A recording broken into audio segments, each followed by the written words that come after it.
Hello दोस्तों, आप सभी को good morning, Radhe Radhe.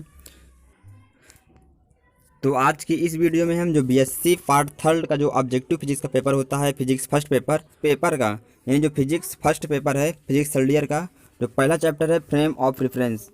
Chapter का नाम है फ्रेम ऑफ रेफरेंस। 6 चैप्टर हैं। इस 6 चैप्टर के हम 6 वीडियो देखेंगे। तो ये हमारी ये पहली वीडियो है फ्रेम्स ऑफ रेफरेंस यानी निर्देश फ्रेम। हिंदी में जो चैप्टर का नाम है वो निर्देश फ्रेम है। तो हम 6 वीडियो देखेंगे 6 चैप्टर के। अगर आप इन 6 वीडियो को देखते हैं तो आपके यानी 75 का एग्ज़ाम होता है। तो 75 में 60 प्लस नंबर तो आसानी से ही आ जाएंगे।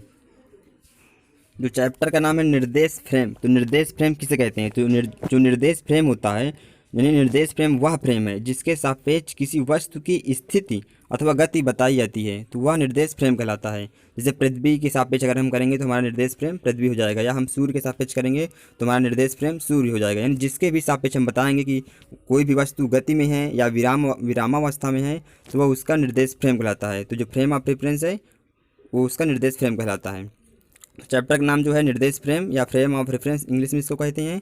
तो चैप्टर का नाम हमारा निर्देश फ्रेम है। तो निर्देश फ्रेम हम जान गए कि कैसे किसे कहते हैं। तो निर्देश फ्रेम वह फ्रेम है जिसके सापेक्ष किसी वस्तु की स्थिति अथवा गति बताई जाती है, निर्देश फ्रेम कहलाता है।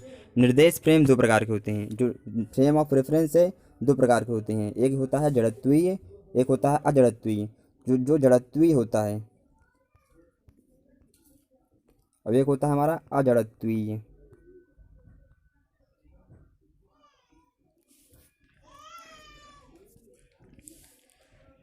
तो जो न्यूटन के नियम को पालन करता है वो जड़त्वीय निर्देश फ्रेम कहलाता है, और जिसमें न्यूटन के गतिविषयक नियम का पालन नहीं होता है वो अजड़त्वीय फ्रेम कहलाता है।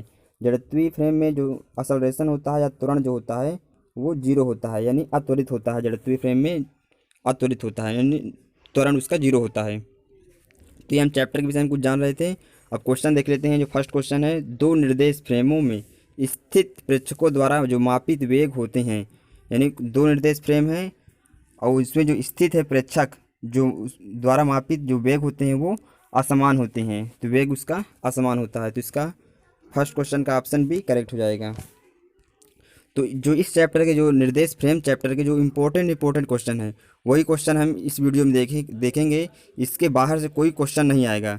तो मैं 6 वीडियो अपलोड करूँगा। आज 13 मार्च है, तो 13 मार्च, 14 मार्च, 16 15 मार्च यानी क्रम से 6 दिन 6 वीडियो अपलोड करूँगा यूट्यूब पर। आप इन 6 वीडियो को ज़रूर देखना। तो यानी इन 6 वीडियो के बाहर से कोई भी क्वेश्चन नहीं पूछा जाएगा, और इन क्वेश्चन के अलावा भी जो भी इसके आसपास की चीज़ें हैं वो भी मैं डिस्कस करूँगा। जो 2019 में और 20 में जो पेपर हुआ था उसका भी मैंने सोल्यूशन करके यूट्यूब पर अपलोड कर दिया है। उस वीडियो का लिंक आपको डिस्क्रिप्शन बॉक्स या इस वीडियो के लास्ट में मिल जाएगा, जिसमें मैंने बीएससी ऑब्जेक्टिव फिजिक्स का जो बीएससी जो थर्ड ईयर ऑब्जेक्टिव फिजिक्स का जो सोल्यूशन करवाया है 2019 और 2020 का, तो वो आपको इस वीडियो के लास्ट में भी उसका लिंक मिल जाएगा। आप वहाँ से क्लिक करके उस वीडियो को भी देख सकते हैं। तो इस वीडियो में कुछ और क्वेश्चन हम करते हैं। जो यानी क्वेश्चन सेकंड है, इनमें से कौन सा गैलीलियन रूपांतरण के अधीन अचर नहीं रहता है? तो गैलीलियन रूपांतरण के अधीन जो अचर रहता है वो यानी ऑप्शन ए और ऑप्शन बी, ऑप्शन सी। ऊर्जा संरक्षण सिद्धांत, न्यूटन का गति का द्वितीय नियम, असलरेशन यानी त्वरण, ये अचर रहता है। जो अचर नहीं रहता है वो वेग है। तो इस क्वेश्चन का जो ऑप्शन डी करेक्ट आंसर हो जाएगा। नेक्स्ट क्वेश्चन जो है, विभिन्न जड़त्वीय फ्रेमों में स्थित प्रेक्षकों द्वारा मापित त्वरण का मान होता है। यानी विभिन्न अलग अलग जड़त्वीय फ्रेम है, यानी फ्रेम अगर एक ही है, जैसे जड़त्वीय है यानी जड़त्वीय है, यानी जड़त्वीय अजड़त्वीय नहीं है। जैसे यानी हमारा यानी फ्रेम अगर जड़त्वीय ही है तो फ्रेमों में स्थित प्रेक्षकों द्वारा जो मापित त्वरण का मान जो होता है वो समान होता है। जड़त्वीय फ्रेम में जो होता है एक्सेलरेशन या जो होता है वो 0 होता है। जड़त्वीय फ्रेम में तो त्वरण का मान 0 होता है या एक्सेलरेशन 0 होता है। तो इसका समान आंसर सही हो जाएगा। तो जो हमारा फर्स्ट क्वेश्चन का जो आंसर था वो ऑप्शन बी करेक्ट था, और जो सेकंड क्वेश्चन का जो ऑप्शन डी करेक्ट था, और जो विभिन्न जड़त्वीय फ्रेमों में स्थित प्रेक्षकों द्वारा मापित त्वरण का मान होता है वो समान होता है। नेक्स्ट क्वेश्चन देख लेते हैं। जो गैलीलियन रूपांतरण के अंतर्गत निश्चल रहता है, तो हमारा बल, त्वरण, संवेग संरक्षण नियम तीनों ही निश्चल रहता है। तो यानी डी ऑप्शन उपर्युक्त सभी, इसका ऑप्शन डी करेक्ट आंसर हो जाएगा। नेक्स्ट क्वेश्चन देख लेते हैं। अजड़त्वीय फ्रेम में किसी कण पर आरोपित कल्पित बल कहलाता है, यानी कौन सा बल कहलाता है। तो अजड़त्वीय फ्रेम में जो बल होता है वो कोरियालिस बल कहलाता है। अगर हमारा फ्रेम जो है अजड़त्वीय फ्रेम है तो जो उस पर आरोपित बल होगा वो हमारा कोरियालिस बल कहलाता है, यानी ऑप्शन इसका सी करेक्ट आंसर हो जाएगा।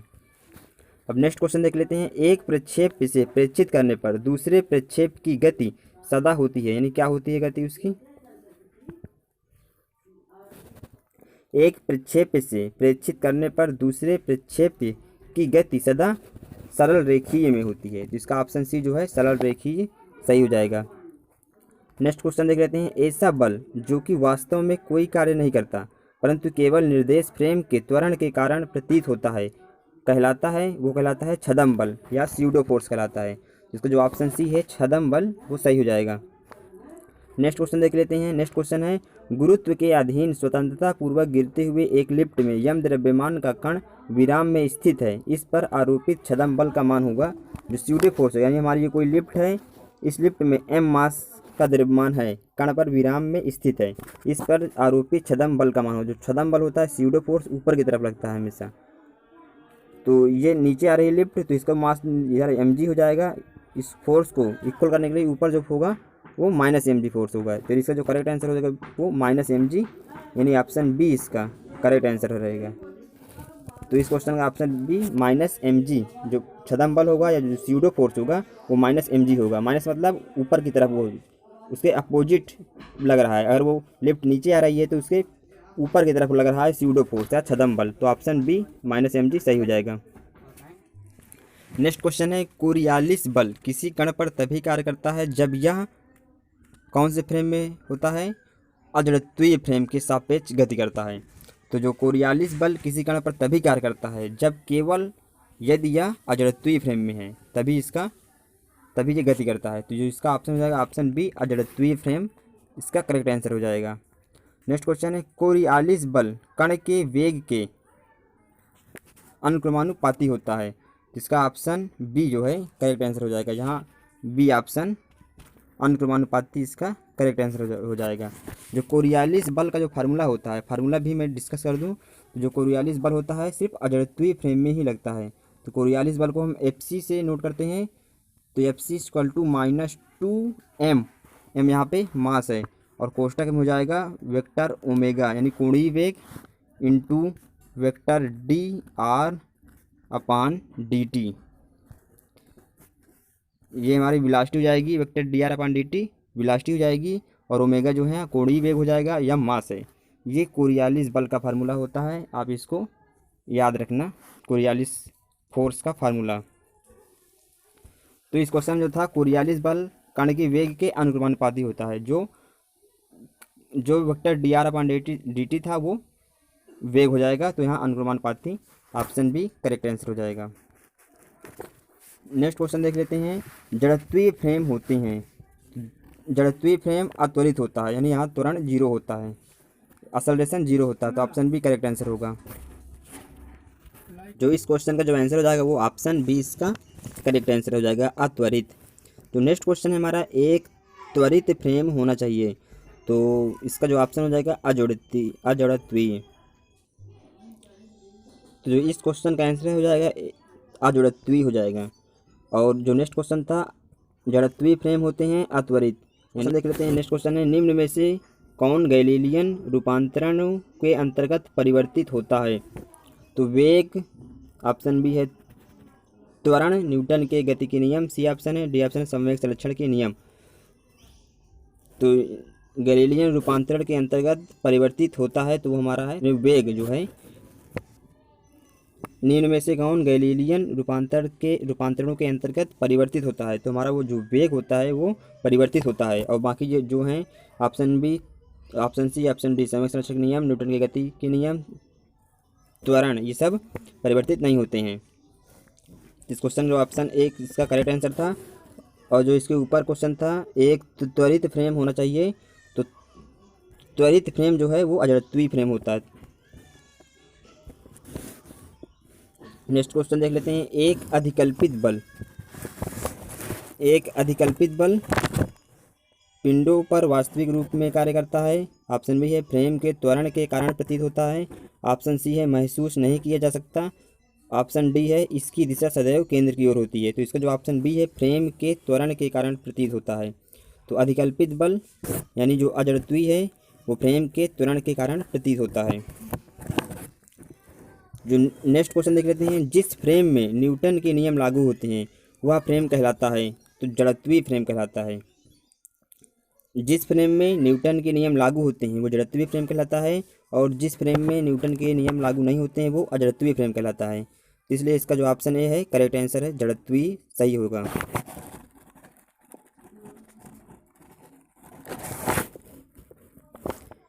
नेक्स्ट क्वेश्चन देख लेते हैं, वह फ्रेम जिसमें भौतिकी के मूलभूत नियम अपरिवर्तित या इनवेरिएंट रहते हैं कहलाता है, जड़त्वीय फ्रेम कहलाता है।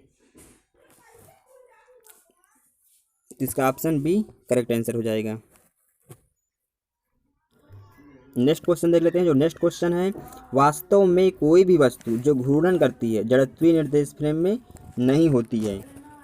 अगर कोई वस्तु है जो घूर्णन करती है तो जड़त्वीय निर्देश फ्रेम में वो नहीं होती है। इसका जो ऑप्शन बी है करेक्ट आंसर होगा।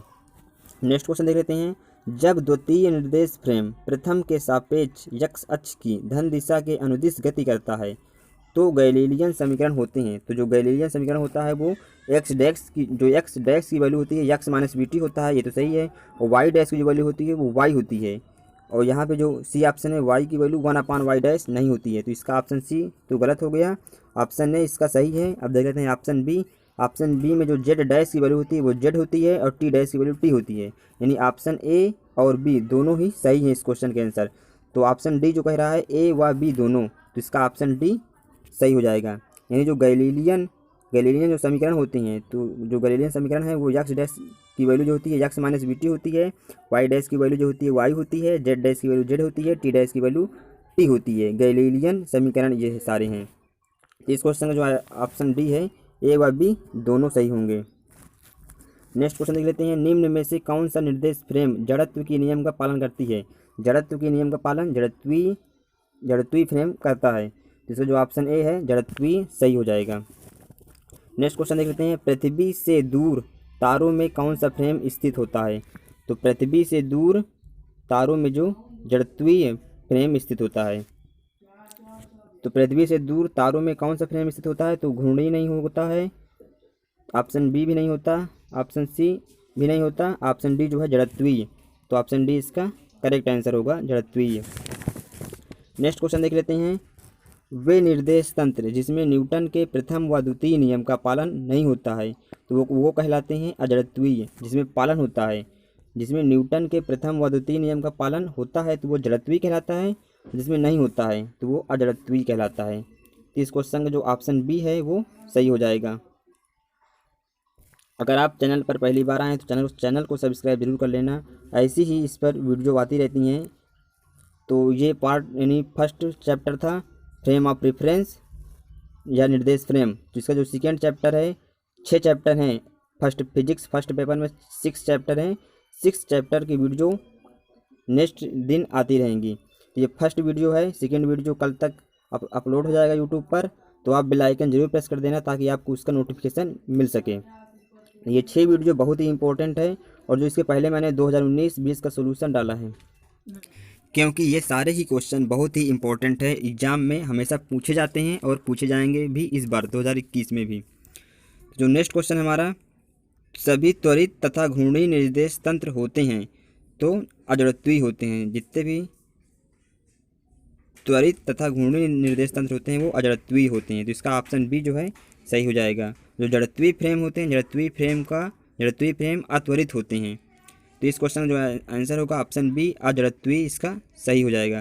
जो नेक्स्ट क्वेश्चन है, पृथ्वी क्या है, जड़त्वीय है कि अजड़त्वीय है कि ऑप्शन सी है या ऑप्शन डी, इनमें से कोई नहीं। तो जो पृथ्वी है वो अजड़त्वीय निर्देश तंत्र है और जो पृथ्वी जड़त्वीय के सन्निकटन मान भी रखता है। तो पृथ्वी जो है हमारा अजड़त्वीय है। तो इसका ऑप्शन बी पृथ्वी एक अजड़त्वीय निर्देश तंत्र है। और नेक्स्ट क्वेश्चन है, पृथ्वी को छोटी दूरियां कम वेग और कम त्वरण से चलने वाली वस्तुओं के लिए माना जाता है, क्या माना जाता है? जड़त्वीय तंत्र माना जाता है। यानी पृथ्वी को अगर छोटी दूरियां हैं या कम वेग है और कम त्वरण से चलने वाली वस्तुओं के लिए माना जाता है जड़त्वीय तंत्र माना जाता है। होता तो वह जड़त्वीय है, लेकिन अगर छोटी दूरी है या उसकी स्पीड बहुत कम है या उसका एक्सेलरेशन बहुत कम है तो जड़त्वीय मान लिया जाता है, क्योंकि पृथ्वी जो है वो घूमती है, अपने अक्ष पे भी घूमती है और सूर्य की परिक्रमा भी करती है। तो देख लेते हैं नेक्स्ट क्वेश्चन। नेक्स्ट क्वेश्चन है गैलीलियन रूपांतरण में निम्नलिखित में से कौन सी राशि निश्चर होती है? तो गैलीलियन रूपांतरण में निम्नलिखित में से कौन सी राशि निश्चर होती है? तो आकाश निर्देशांक, या ऑप्शन बी वेग, या ऑप्शन सी बल, या ऑप्शन डी संवेग। तो इस क्वेश्चन का जो आंसर होगा ऑप्शन सी बल। गैलीलियन रूपांतरण में बल जो है निश्चल रहता है। इसका जो आंसर होगा ऑप्शन सी इसका करेक्ट आंसर हो जाएगा। नेक्स्ट क्वेश्चन देख लेते हैं। नेक्स्ट क्वेश्चन है गैलीलियन रूपांतरण के लिए निम्न में से कौन सा कथन सत्य है? यानी गैलीलियन के लिए कौन सा सही है? तो ऑप्शन ए है बल एक निश्चल राशि है, ऑप्शन बी है वेग एक निश्चल राशि है, ऑप्शन सी है संवेग एक निश्चल राशि है, ऑप्शन डी है बल एक चर राशि है। तो इसके ऊपर वाला क्वेश्चन में भी देखे थे हम, जो गैलीलियन रूपांतरण में निम्नलिखित में से कौन सी राशि निश्चल होती है? तो हम देखे थे जो ऑप्शन सी था बल जो है निश्चल राशि होती है। तो वही क्वेश्चन यहाँ भी है, गैलीलियन रूपांतरण के लिए निम्न में से कौन सा कथन सत्य है? तो बल एक निश्चल राशि है। तो इसका भी ऑप्शन ए करेक्ट आंसर हो जाएगा। ऊपर वाले क्वेश्चन का ऑप्शन सी था बल, और इस क्वेश्चन का ऑप्शन ए बल एक निश्चल राशि है। नेक्स्ट क्वेश्चन देख लेते हैं। नेक्स्ट क्वेश्चन है गैलीलियन रूपांतरण के अंतर्गत निश्चल रहता है। तो ऑप्शन ए वेग, ऑप्शन बी लंबाई, ऑप्शन सी त्वरण, ऑप्शन डी बी व सी दोनों। तो गैलीलियन रूपांतरण के अंतर्गत जो निश्चल रहता है वो लंबाई निश्चल रहती है। इसका ऑप्शन बी जो है लंबाई इसका सही हो जाएगा। नेक्स्ट क्वेश्चन है पृथ्वी के साथ जुड़ा हुआ निर्देश तंत्र होता है परिभाषा के अनुसार जड़त्वीय निर्देश तंत्र। ऑप्शन बी है पृथ्वी के सूर्य के परितः घूमने के कारण अजड़त्वीय निर्देश तंत्र। तो जो ऑप्शन ए है परिभाषा के अनुसार जो है जड़त्वीय निर्देश तंत्र होगा। पृथ्वी को हम जड़त्वीय निर्देश तंत्र मानते हैं, तो पृथ्वी के साथ जुड़ा हुआ निर्देश तंत्र हमारा जड़त्वीय होगा, जड़त्वीय निर्देश तंत्र होगा। तो ऑप्शन ए करेक्ट आंसर होगा। जो नेक्स्ट क्वेश्चन है किसी प्रक्षेप का पथ जो कि प्रक्षेप के क्षैतिज वेग के बराबर वेग से गतिशील फ्रेम में प्रेक्षित किया जाता है, प्रेक्षक को कैसा दिखाई देगा? तो जो प्रेक्षक को दिखाई देगा वो ऊर्ध्वाधर सरल रेखी में दिखाई देगा। तो इसका ऑप्शन ए बी डी नहीं होंगे, ना परवलयाकार होगा, ना सरल रेखी में होगा, ना तो अति परवलयाकार होगा। जो इसका करेक्ट आंसर होगा वो ऊर्ध्वाधर सरल रेखी होगा, यानी ऑप्शन सी इसका करेक्ट आंसर होगा। तो नेक्स्ट क्वेश्चन है गैलीलियन रूपांतरण स्पेशल रिलेटिविटी के यानी किसका उल्लंघन करता है? प्रथम अपगृहित करता है कि द्वितीय अपगृहित करता है कि दोनों अपगृहित करता है, प्रथम द्वितीय दोनों का, या ऑप्शन डी किसी अपगृहित का नहीं। तो इसका जो ऑप्शन होगा सी, यानी प्रथम अपगृहित और द्वितीय अपगृहित दोनों का पालन करता है, दोनों का उल्लंघन करता है। तो गैलीलियन रूपांतरण स्पेशल रिलेटिविटी प्रथम अपगृहित और द्वितीय अपगृहित का उल्लंघन करते हैं, दोनों अपगृहित का उल्लंघन करता है। जो नेक्स्ट क्वेश्चन है पृथ्वी की सतह के किसी बिंदु से संबंध निर्देश फ्रेम होता है, जड़त्वीय होता है कि अजड़त्वीय होता है, न जड़त्वीय और न अजड़त्वीय न्यूटोनियन निर्देश फ्रेम। तो पृथ्वी की सतह के किसी बिंदु से संबंध जो निर्देश फ्रेम होता है वो अजड़त्वीय होता है। इसका ऑप्शन बी अजड़त्वीय सही होगा। नेक्स्ट क्वेश्चन है गैलीलियन रूपांतरण के अंतर्गत निश्चल रहता है। तो वेग तुरंत नहीं रहता है निश्चल, और दूरी जो है निश्चल रहता है। इसका ऑप्शन बी जो है दूरी करेक्ट आंसर होगा। क्वेश्चन है एक जड़त्वीय निर्देश तंत्र वह तंत्र है जो ऑप्शन ए निरपेक्ष विराम में होता है, ऑप्शन बी निरपेक्ष गति में होता है, ऑप्शन सी त्वरित नहीं होता है, ऑप्शन डी प्रेक्षक से जुड़ा होता है। तो जो एक जड़त्वीय निर्देश तंत्र वह तंत्र है जो त्वरित नहीं होता है, तो इसका ऑप्शन सी करेक्ट आंसर होगा। नेक्स्ट क्वेश्चन जो है किसी कण की स्थिति को बताने के लिए हम निर्देश तंत्र के डॉट डॉट से कण की स्थिति सदिश खींचते हैं। ऑप्शन ए है प्रथम तल, ऑप्शन बी है द्वितीय तल, ऑप्शन सी है मूल बिंदु, ऑप्शन डी है चतुर्थ तल। तो इसका जो आंसर होगा मूल बिंदु। किसी कण की स्थिति को बताने के लिए हम निर्देश तंत्र के मूल बिंदु से कण की स्थिति सदिश खींचते हैं। तो इस क्वेश्चन का जो होगा ऑप्शन सी इसका करेक्ट आंसर होगा। नेक्स्ट क्वेश्चन जो है किसी हवाई जहाज़ की गति दूसरे जहाज़ के सापेक्ष उसकी पृथ्वी के सापेक्ष गति से भिन्न होगी। यानी इसका जो करेक्ट आंसर है वो ऑप्शन बी अलग अलग होगी, से भिन्न होगी। ऑप्शन बी इसका करेक्ट आंसर हो जाएगा। नेक्स्ट क्वेश्चन है, गतिमान रेलगाड़ी से गेंद ऊपर फेंकने पर उसकी गति गाड़ी में बैठे यात्री तथा पृथ्वी पर खड़े व्यक्ति को कैसा दिखाई देगा? यानी समान दिखाई देगा या अलग अलग दिखाई देगा, या ए और बी दोनों समान भी दिखाई देगा, अलग अलग, या इनमें से कोई नहीं। तो अगर गतिमान रेलगाड़ी से गेंद ऊपर फेंकते हैं तो उसकी गति जो है गाड़ी में बैठे यात्री तथा पृथ्वी पर खड़े व्यक्ति को अलग अलग दिखाई देगी, क्योंकि वो मोशन में है और जो व्यक्ति खड़ा है वो स्थित है। इसका ऑप्शन बी जो है अलग अलग दिखाई देगा। नेक्स्ट क्वेश्चन है, वे निर्देश फ्रेम जिनमें न्यूटन के गति के प्रथम और द्वितीय नियम का पालन होता है कहलाते हैं। यानी न्यूटन के प्रथम और द्वितीय नियम का पालन होता है तो वो जड़त्वीय निर्देश फ्रेम कहलाता है। जो पालन नहीं होता है वो अजड़त्वीय निर्देश फ्रेम कहलाता है। जिसका जो ऑप्शन है वो ऑप्शन ए जड़त्वीय निर्देश फ्रेम करेक्ट आंसर है।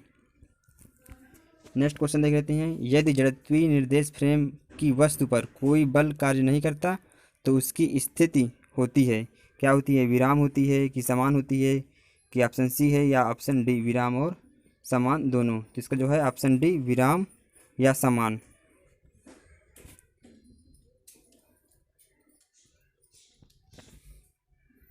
तो ऑप्शन डी करेक्ट आंसर होगा। नेक्स्ट क्वेश्चन है, यदि जड़त्वीय तंत्रों में वस्तु पर कोई बल कार्य नहीं करता तो उसके त्वरण का मान होता है। यानी क्या होता है? उस पर कोई बल कार्य नहीं करता है तो उसका जो बल होगा वो 0 होगा, 0 होगा, क्योंकि जो फोर्स का फार्मूला होता है, जड़त्वीय तंत्रों में वस्तु पर कोई बल कार्य नहीं करता तो उसका त्वरण का मान होता है। जो फोर्स का फार्मूला होता है इक्वल टू एम ए, तो यहाँ फोर्स क्या है? 0 है, कार्य नहीं करता है, तो 0/m इक्वल टू ए, तो यहाँ पे ए जो है 0 होगा। तो ऑप्शन इसका बी 0 0 करेक्ट आंसर होगा। नेक्स्ट क्वेश्चन देख लेते हैं, कोरियालिस बल का मान महत्तम होगा यदि?